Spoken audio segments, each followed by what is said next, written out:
Welcome back in. Let's take a look at the Cy Young odds via DraftKings. We have NL Cy Young and AL Cy Young. So let's start here in the NL. Thank you for this, Quan. Our guy George, always getting it done.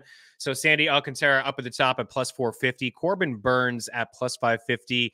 We have Justin Verlander and Max Scherzer. Verlander, of course, won last year in the AL, now a member of the New York Mets at 6-1. Scherzer at 8-1. Spencer Strider at plus 950. Max Fried at 10-1. We have Gallen at 11-1. Zach Wheeler there at 12-1. We have Aaron Nola, who we talked about with Blickle in the last block. You know, Aaron Nola, I wouldn't be shocked if he got it done. He's just like a horse, man. Like what you can expect from Aaron Nola is a guy that's going to give you, 200 innings. He doesn't walk a lot of dudes. The ratios are going to be great. I don't really take a look at wins. I think that maybe the voters take a look at wins a little bit. I know several years ago, I think it was like 8 or 9 years ago, I feel like I remember Verlander winning on I don't think he had a great year, but he had a bunch of wins, a bunch of W's. They got all excited and give him the AL MVP, talk about all that nonsense at the time. Anyways, Nola, I think, is a decent shot here at 12-1. Brendan Woodruff at 19-1. I think Urias is a good shot here at 20-1 as well. Really like what he has to offer. Yu Darvish at 25-1. Daily Handle in the house looking for a long shot. I think that one's okay at 25-1. I think if I'm looking for a long shot on this board, and Hunter Green we gave some love to, I just don't think that he is ready just yet. A high fly ball rate. He's going to give up a lot of bombs. He doesn't play in the best pitcher's ballpark, and the command is going to be an issue. There's no question he can strike guys out. I think Nick Lodolo is a better long shot than Hunter Green. I think he's got a little bit more command. 6 of his last 8 starts last year were quality starts. And as I mentioned, Nick Lodolo, I don't even know if you have the Quan, do you have the Lodolo board of just like some of his statistics? I know we're kind of getting off track here because he's not even on the board for a Cy Young. He's 75-1 over at Bet Rivers to win the Cy Young, but I wouldn't be shocked if he had such a hot start to the season in the first month where maybe he was like 40-1 or 35-1. FanDuel and BetMGM has 40-1. But some of the statistics, just off the top of my head, if I remember correctly, about Nick Lodolo, an opponent batting average of like 203 was the 10th best mark in the second half of baseball. His swinging strike percentage, his strikeout percentage, his Sierra, his ERA, all top. Like, look, yeah, thank you, dude. Look at this stuff. And in the second half, next to this so rare a ball card here. 77 innings, 93 strikeouts, 27 walks, a 10.87 K per 9, 30% strikeout rate, 2.92 ERA, 2.03 opponent batting average. The K per 9 and the strikeout percentage, along with the opponent batting average, those were all top 10 marks in the second half of last season. Now, he's not going to get a lot of W's. And again, I think voters do look at W's here and there, but ultimately this guy, I think he's a stud. Jeffrey Springs is not on the board. He's 90-1 at DraftKings to win the Cy Young, and on FanDuel he's 200-1. That's just the darling of him, and Reed Detmers are the darlings of spring training. Detmers is 100-1 at BetMGM and 200-1 at FanDuel. I may put like a 0.1 unit on those guys, but back to the main board. The guy for me is Spencer Strider. How do you have 202 strikeouts in 131 innings? Are you kidding me? 131 innings, his first full season in the big. So let's give him 150 innings this season. Let's just say 150 innings. How many strikeouts is he going to have? 225, 230? I mean, it's certainly possible. It's amazing. He doesn't have a lot of pitches. He really only throws 2 pitches, like a fastball that is an average last year of 98 and the slider at 86, and then he has the change, which he only threw 4% of the time last year. But man, he's got stuff. Even with those 2 pitches, the heat and then the sliders, it's both are elite. Maybe he throws the change a little bit more to keep pitchers off, or hitters off balance rather. But a 2.67 ERA last year, and a 2.30 xFIP, and a 1.83 FIP. That's my pick for the Cy Young. And listen, I do believe there's still some value there with Scherzer at 8-1 and Nola at 12-1. Long shot there at Snell, 35-1. Lodolo at 75-1. But Strider, let's switch over to the AL. Cy Young here. What do we have? DeGrom up the top. I mean, listen, who's going to make this bet? For one, it's plus 550. And yeah, if he has 150 innings, would I be shocked? No, he probably wins it with 150 innings. But when's the last time Jacob DeGrom had 150 innings? I mean, 64 last year, 92 in 2021, the shortened season, 68. He had 3 straight seasons from 2017 to 2019 with 200 innings. The guy's a stud. When he's healthy, he's the best pitcher in baseball. I truly believe that. He doesn't walk anybody. He's at a 14K per nine in each of the last 2 seasons. I mean, his strikeout percentage has been 42 and 45% over the last 2 years. It's absurd. I think he is going to a tougher league. I think he's going to face some tougher opponents inside the AL West. I know that not everybody, it's not so many divisional games this year as years past, but still tougher opponents, right? Even in the AL East, tougher opponents, no question. Nobody's making that bet at plus 550. Garrett Cole at 650, Alek Manoah at 8-1. I think that's a sucker bet as well. I don't think he's going to have the strikeouts to compete. I would rather take a shot. If you're looking for a J, I think Kevin Gausman is a better shot than Alek Manoah. He's a guy that's got great command, doesn't walk a lot of dudes, 10K per nine, good defense behind him, run support. I really like the Blue Jays. We'll give them some love here in a little bit on this show, but I really like what they have to offer. Dylan Cease at 9-1, Shane Bieber at plus 950. Carlos Rodon already dealing with an injury, 10-1. That's a bit of a sucker bet there. I just don't like to put my money on guys that are already dealing with something. Shohei Ohtani. I think Shohei Ohtani at 12-1. I think he's one of the best pitchers in baseball. People don't view him that way. They really don't. Last year, nobody talked about him enough. His strikeout props were like 6.5. He was getting double-digit strikeouts. He's been electric at home in each of the past 2 seasons. One of the best home records in all of baseball, and not just records with wins. I'm talking like strikeout numbers and allowing runs and allowing hits. And he's been fantastic. He's certainly going to be motivated this year. We talk about motivation with Blickle. It's funny now to talk about motivation, but I mean, the dude is looking for $1 billion next year. But Shohei at 12-1, even in a 6-man rotation. And if you're the Halos, you're using this guy. You're using him because maybe he's not on your team next year. So I don't know how much they stick to a 6-man rotation. I think this guy is going to get more innings this year than next year. Shane McClanahan is my call, though, at 12-1. I love McClanahan. I love what he has to offer. We had him last year, the bet tracker, at 28-1, and Verlander got that award. So I think maybe he's going to be knocking on the door again this time. On the right, I think you could make a case for Christian Javier. I'm a sucker for Javier as well. This is a guy that could get to 200 strikeouts as long as he is healthy this season. So kind of to wrap, I think Ohtani and McClanahan at 12-1, and then I would go Javier at 8-1, and Gausman, as I just mentioned, Daily Handle's talking Gausman. I think Gausman over Alek Manoah if you are looking for a Bluebird. And speaking of the Bluebirds, we're going to break and talk about them here next. I got some predictions. Also, a free article at ftnfantasy.com where all of us over at FTN, we gave all of our predictions. Division winners, World Series, best fantasy player, fantasy bust, best sleeper, hitter, and pitcher, as well as MVP odds, all that stuff. Kyle Murray in the house. There it is. Christian Javier, AL Cy Young winner. I do like that call. That for me will be in the bet tracker along with Ohtani and Shane McClanahan. Those are my 3. Take a look at the AL and NL Rookie of the Year odds here first, Kwam, before we bring up the, yes, thank you, the predictions. So it'd be weird for me not to say Anthony Volpe because in the bet tracker from almost a couple weeks ago, I have him at 10-1 to win the Rookie of the Year. Now he made the lineup. He's a Yankee. He got all that stuff, all the narrative stuff. I mean, it is a thing in baseball, right? It really is a thing in baseball with these voters. But I think that Yoshida's going to win it. I think Masataka Yoshida is going to win AL Rookie of the Year. Gunnar Henderson is the best player on the left, even on the right. He is the guy. He is a stud, and it's not really. I'm not selecting him or not selecting him because he's plus 265. I do believe Masataka Yoshida is going to have a really good average, and I think that does say a lot. I watched him in the World Baseball Classic. Was really the first look that I got at him, and I saw him hit a home run to right on one leg. He can hit big league pitching. He's going to hit in the cleanup spot for the Red Sox. If Tristan Casas falters as a leadoff guy, he could potentially lead off for the Red Sox, but I think he's going to come with a 300 average. I think he could drive in like 75 plus runs. I think he can hit 20 home runs. So he's going to be my pick at 5-1. But Volpe, if unfortunately the 10-1 is gone. If you have that pick, from I think myself, I believe Josh Gross and maybe even Dream have it. We've been talking about it a lot in the Discord channel lately. He's a guy that's got a lot of speed. I just don't think the plate skills are going to be there from him. I don't know if he's going to be a good enough hitter to get out of that 9 spot. Maybe if there's an injury to LeMahieu, we're seeing him lead off from time to time, but I don't think he's going to come with the same type of ratios. Like I think he's a 250 hitter, and yeah, maybe he's a 20-20 guy, but I think on the right side, Corbin Carroll is a better suited for a 2020 season this year. I like everything that he has to offer. He's got a ton of speed. In 2022 across 3 levels, including the majors, only 21 games. This guy stole 33 bags and flirted with 30 home runs. I think he can have a 2020 season here. I think he's going to flirt with 600 plate appearances. I think the Diamondbacks lineup is actually pretty sneaky as well.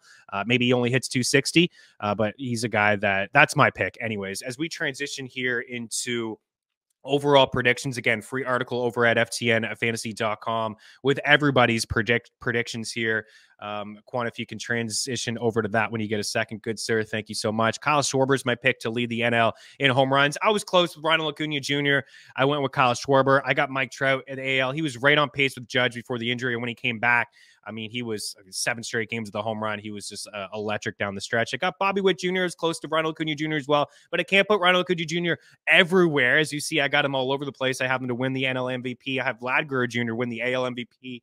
The thing with the AL MVP, there's not enough time to get into it. I've said it so many times. I tweeted it out earlier. I think the Ohtani should win it every year. There should be a separate award for him. He should have won it last year. I just think it's a sucker bet. The Halos are in a tough spot. If they're not in a playoff spot by trade deadline, what do? You just hold them. You can't trade them because you don't want to trade a player like that, but then you have to trade him because you need pieces for your organization to grow as a franchise. And if he does get traded, he's not winning. That's it. If he gets traded, he's not going to win the award. And if he gets traded, Mike Trout won't win the award because they're no longer close to the playoffs. But I went with Vlad Guerrero Jr. I think the Jays are in for a big season. As you see, I have them winning the ALCS. I have them winning the World Series. I have the Padres winning the NL West, and I have them winning the NLCS. The Mets, the Dodgers, and the Phillies. The White Sox to win the Central. I was on the Guardians. I went White Sox last second.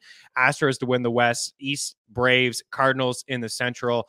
And you see the rookies there and the Cy Young winners there as well. And Jordan Romano to lead the league in saves. I think we're in for a big season when it comes to the Bluebirds. On our FTN Network YouTube page, running through division odds and previews and teams, fantasy advice, and also some win totals that we attacked earlier. I think maybe my favorite is the Seattle Mariners at 87.5. I think that they're a 90-win team again. Love the rotation. I think it may be one of the best rotations in all of baseball. And I really like the Padres to win the division in the NL West, not the Dodgers. I like the Padres there. I like the under on the Dodgers. But all of that stuff tomorrow. So AL MVP odds, Quan, if we could bring this up from DraftKings, you'll see up at the top, just like every year, Shohei Ohtani and Mike Trout, yet these guys can't find a way to bring the Halos to the postseason. Oh, I really hope that this is the year. I certainly do, for sure. I know it's a team sport. It just goes to show how much of a team sport it is. Trout got that taste of, a great atmosphere, and I heard the quote, him talking to Nevin and saying how much he needed that, and the spark to potentially get these guys to the playoffs. But Ohtani, it's a sucker bet at plus 190. If he didn't win it last year, if he should have won it last year, I understand Judge and George with the jinx on Judge here. Way to go, George. I know you're a Red Sox fan, but you're gonna do Judge dirty like that. I thought Shohei should have won the award last year, despite Judge, setting the AL record for home runs. It's just, do they have an award? This is my thing with Shohei. When we called it on this show at 50-1 a couple years ago, win the MVP, I just thought, is he going to be MVP every year now moving forward? Is that what's going to happen? Because he set the precedent. How is he not the most valuable player? How is he not? Right? He's got a higher WAR than Garrett Cole, who has led in WAR, and then a higher than Mike Trout, who has led in WAR. Like, as a hitter and as a pitcher, he does absolutely everything for you.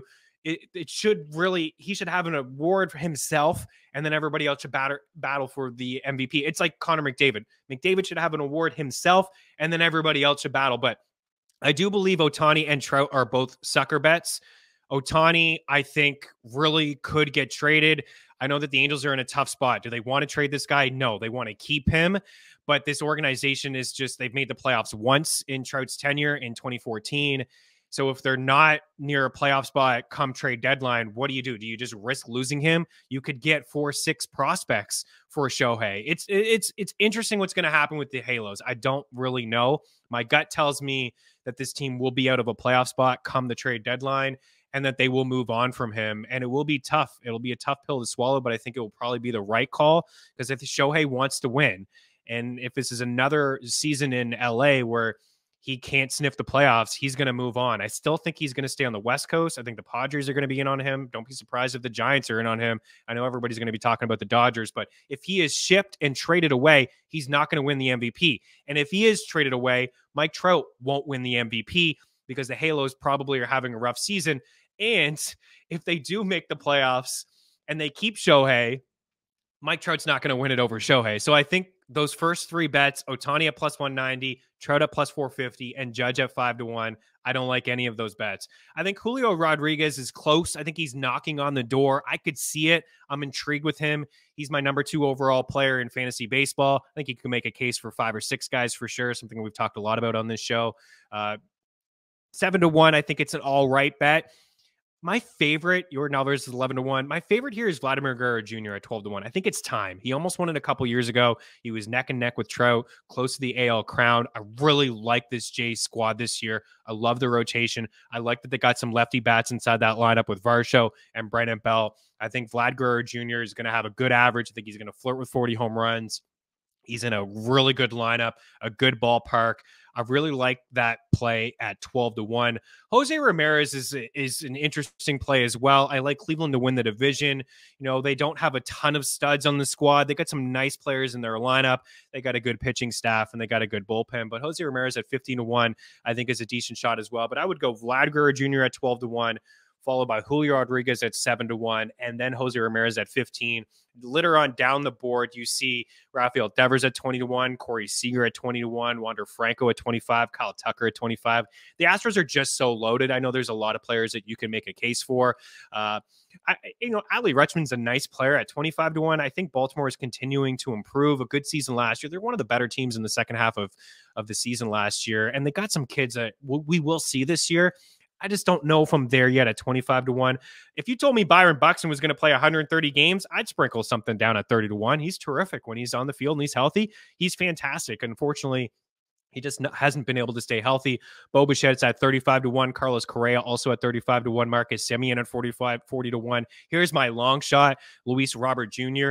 at 40-1. We've yet to see it over a full season, but he certainly has all the tools. He doesn't really have the 40 home run power. You know, I think he could get to 25 and 30. Would that be enough to win the MVP? He's still fairly young. I still think that there's a ceiling that hasn't been tapped yet. He could get up there.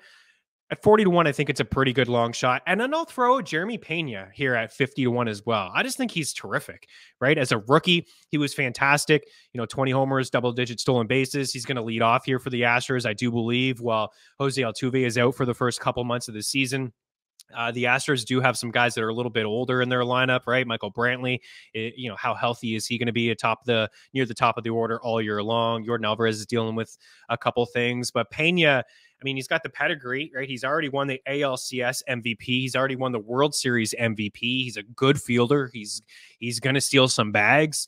And I just think the average may not be there, but I think he's a guy that's a decent candidate. So to wrap it up here in the AL, I do believe Shohei and Trout are sucker bets. I'm not going to go to Judge.